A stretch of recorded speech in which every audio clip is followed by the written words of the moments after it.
Hello friends, कैसे हैं आप। दोस्तों, आज मैं आपको जो कहानी सुनाने जा रहा हूँ वो मीना चौहान की कहानी है। कैसे मीना एक छोटी उम्र में चली गई और कैसे उसके बाद जो उसके लव्ड वंस हैं, उसके मम्मी, उसके भाई एक्सेट्रा, कैसे उनको उसकी याद आती थी और कैसे उन्होंने उसको वापस बुलाया और फिर उनके साथ क्या क्या हुआ। तो अंत तक बने रहिए हमारे साथ। ये है देसी हॉरर पॉडकास्ट। स्वागत है आपका। दोस्तों, ये कहानी है भैरवपुर गांव की। ये ऐसा गांव है जहां शाम होते ही सड़कों पे सन्नाटा हो जाता था। समय रुक सा जाता था और ऐसा लगता था कि आपस में अगर बैठे हैं तो सांसों की आवाज़ भी सुनाई दे रही है, इतना सन्नाटा हो जाता था। और यहाँ था एक पुराना घर जो चौहान्स का घर था। उसकी दीवारें जो थी 50 साल से एक ही गाथा सुनाती हैं, परिवार का दुख, असामान्य मौतें और मीना चौहान। 225 वर्षीय मीना चौहान जो गांव की सबसे हंसमुख पढ़ी लिखी लड़की थी, जिसे पूरे गांव ने अपनी बेटी मान रखा था। लेकिन उसके भाग्य में कुछ और ही लिखा था। और एक रात, जो अमावस्या की रात थी, सन्नाटा हुआ था बिल्कुल। और मीना की उसी के घर के पास के कुएं में रहस्यमयी मौत हो जाती है। शरीर पर कोई घाव नहीं होता, मगर उसके जो चेहरे के एक्सप्रेशन थे आफ्टर शी वेंट अवे, वो बहुत ज़्यादा डर का एक झलक दे रहे थे। अब मीना की मौत से घर पे पूरा का पूरा मातम छा गया था और उसकी माँ कमला देवी रोते रोते बेहोश हो जाती थी। अब कमला देवी की जो बहू थी सविता, वो उसको समझाती है कि माँ, ये सब भगवान की मर्जी है और इसके आगे तो हमें झुकना ही पड़ेगा। पर इस पे कमला देवी जवाब देती थी, भगवान ने मेरी बेटी ले ली है, अब मैं किसी भगवान भगवान में नहीं मानती हूँ। रमेश, जो कि मीना का भाई था, वो भी इक्वली, जितनी उसकी माँ दुख में विलीन थी, वो भी उतना ही दुखी था। और वो कई रातों तक घर के बाहर जो कुआं था उसके पास ही बैठा रहता था और वो उम्मीद करता था कि मीना की आत्मा कुछ संदेश छोड़े। अब क्रक्स ये था कि ये लोग मीना को वापस बुलाना चाहते थे। अब जो मीना के मरने के बाद 9वीं रात थी, तब उन्होंने देखा, परिवार वालों ने, कि गांव में एक बूढ़ा सा पागल सा आदमी घूमता है। अचानक से आ जाता है वहां पे। उसकी आंखों में गहरा डर था और उसकी निगाह में एक चोर था। और वो चौहान के घर के दरवाजे के पास की मिट्टी में लकीरें खींचता है और बुदबुदाता रहता है कि इस घर में कोई लौटा नहीं, जो लौटा है वो अपना ना रहा। अब ये बात कमला देवी ने सुन ली, जो मीना की माँ थी, और वो इसको सच मान बैठती है। उसे लगता है मेरी बेटी तो पक्का वापस आएगी आएगी। अब रात को वो बिना किसी को बताए जो मीना की पसंदीदा चीज़ें थी, उसकी गुड़िया, किताब, उसकी बाल की लट जो एक्सटेंडेड वो होती हैं, कुएं की चट्टान पर रखाती है और फिर आंखें बंद कर उसके मीना के लौटने की मन्नत मांगने लगती है।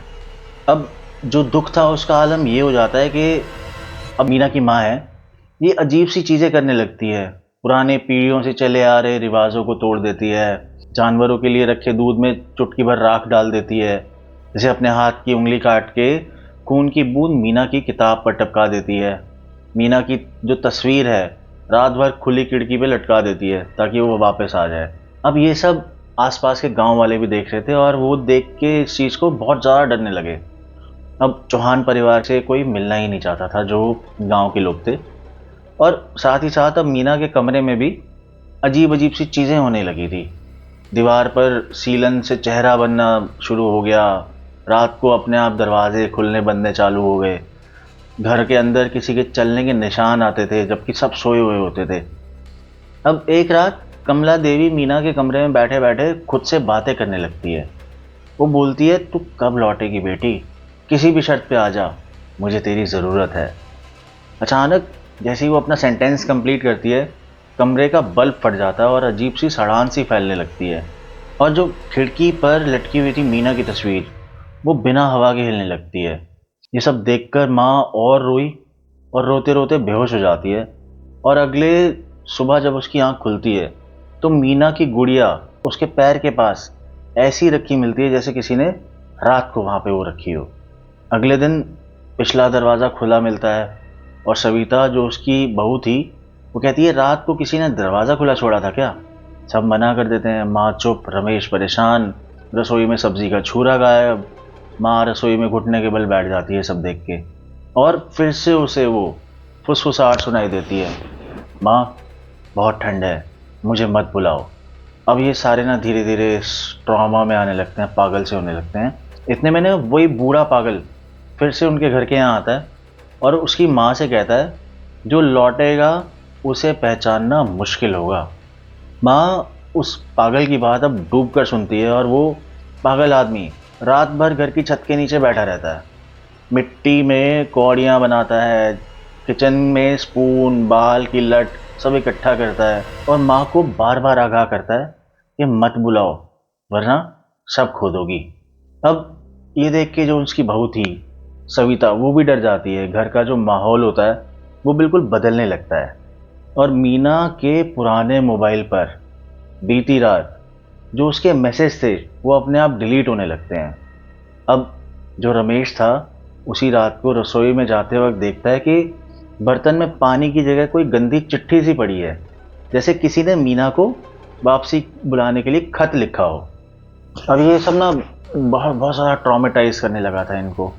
और अगली रात बहुत तेज़ बारिश हो रही थी और इस रात में मीना की माँ अकेले मीना के कमरे में जाती है और वहाँ के दरवाजे के पास देखती है कि पैरों के बड़े प्रोमिनेंट निशान बने हुए हैं। छत से टपकती की पानी की बूंदों में वो पैरों के निशान आ रहे थे और माँ मीना की पसंदीदा किताब को खोलती है और उसमें एक नया पृष्ठ लिखा मिलता है, माँ अब मैं अकेली नहीं, यहाँ मेरे साथ और भी लोग हैं। कमला देवी डर के मारे बेहोश हो जाती हैं और अगली सुबह गांव वाले कहते हैं कि रात को चौहान साहब के घर से बच्चियों के हंसने की आवाज़ आ रही थी। सब होने के बाद ये लोग डिसाइड करते हैं कि अब ये मीना को याद नहीं करेंगे, लेकिन इतनी प्रोमिनेंटली जो इन्होंने इतने दिन से मीना को याद किया, जो घर कुएं के पास ये उसकी फ़ोटो रखाते थे, लटका देते थे फ़ोटो को, उसकी पसंदीदा चीज़ें करते थे, जो बूढ़ा पागल है उसकी बात बिल्कुल नहीं मानते थे, उस प्रोमिनेंस से अगले दिन रात को ये आई लगभग 13वें दिन, जो मीना के मरने के बाद 13वीं रात थी। उस पे इनका हॉल जो होता है, हॉल के बीचों बीच एक पार्टीशन सा क्रिएट हो जाता है। एक दरार सी दिखाई देती है जिसमें से हल्की सी रोशनी निकल रही होती है और ये सबको दिखाई दे रहा था। कोई गांव वाले को भी उन्होंने बुलाया कि देखो ये आपको भी दिखाई दे रहा है या हमें ही दिखाई दे रहा है, तो वो सबको दिखाई दे रही थी। गांव वाले तो उसको देख के भाग जाते हैं और आस पड़ोस के लोग तो छोड़ ही देते हैं अपना घर। ये लोग भी डिसाइड करते हैं कि अब हम इस घर में नहीं रहेंगे, हम भी यहाँ से छोड़ के चले जाएंगे क्योंकि ये कुछ ना कुछ बहुत अजीब है। ये डिसाइड करते हैं उसी 13वें दिन की रात को 11 बजे सब सामान समून छोड़ छाड़ के हम निकलते हैं। जैसे ही ये निकलने वाले होते हैं घर के सारे दरवाजे, सारे खिड़कियां अपने आप बंद हो जाती हैं और उस दरार में से निकलती है मीना की आत्मा। वो कहती है, कहाँ जा रहे हो? अब तो मैं तुम्हें लेके ही जाऊंगी। इस युग में जहाँ तुम रह रहे हो इसमें बहुत दुख है और जहाँ मैं रहती हूँ वहाँ बिल्कुल शांति है, कोई यातनाएं नहीं है, कोई दिक्कतें नहीं है। आओ हम सब वहाँ चलेंगे। ये सुन के इनके तो होश ही उड़ जाते हैं। इनको लगता है अब तो ये हमें लेके ही जाएगी और ये इधर उधर भागने लगते हैं, मीना की माँ, मीना का भाई और भाई की वाइफ। बट अब ये देखते हैं जहाँ भी ये भाग रहे हैं वहीं से चेहरे उभर उभर के, उस दरार में से निकल के चेहरे उभर उभर के उनका पीछा कर रहे हैं। ये ध्यान से देखते हैं, ये वही चेहरे होते हैं जो गांव के लोग मारे जा चुके थे पहले। बहुत भीड़ उन परछाइयों की इनके घर में हो जाती है और ऐसी आवाज़ें आने लगती हैं जैसे चीख पुकार हो रही हो। वो आत्माएं बहुत परेशान हैं और वो इनको साथ ले जाना चाहती हैं। वो आत्माएं परेशान इसलिए हैं क्योंकि वो अपनी जगह से उठकर इनके यहाँ आ गए, जहाँ उनको लगता है इस धरती पे बहुत ज़्यादा दुख है। अब सारे बुरी तरह चेहरे मीना के साथ उनके पीछे बढ़ जाते हैं और सबसे पहले मीना अपने माँ के सिर के बाल पकड़ती है और गर्दन काट देती है उसकी। याद है मैंने आपको बताया था किचन में से छुरा गायब था, वो उसकी गर्दन काट देती है और मीना की माँ तड़प तड़प के वहीं मर जाती है। मीना का भाई और उसकी वाइफ देखते हैं कि मीना की माँ का पूरा शरीर उस दीवार के अंदर जा रहा है। दीवार के अंदर जाते जाते बुरी तरह चीख रही थी उसकी माँ और कह रही थी, मुझे छोड़ दे मीना, मेरे को जान दे। मीना बहुत बुरी तरह हंस रही थी और कहती है, तुमने मुझे बुलाया है, अब तो मैं तुम्हें लेके ही जाऊंगी। बिना मेरे परिवार के मेरी खुशी अधूरी है। मीना बहुत तेज़ चिल्लाती है, इतना तेज़ कि आस-पास भी उसकी गर्जना सुनाई देती है और लोग बुरी तरह से डर जाते हैं। अब उसी रात को एक खेल चल रहा होता है इनके घर में, चौहान्स के घर में, और किसी तरह इसका भाई भाग के छत पे चढ़ जाता है और इसकी भाभी रह जाती है नीचे।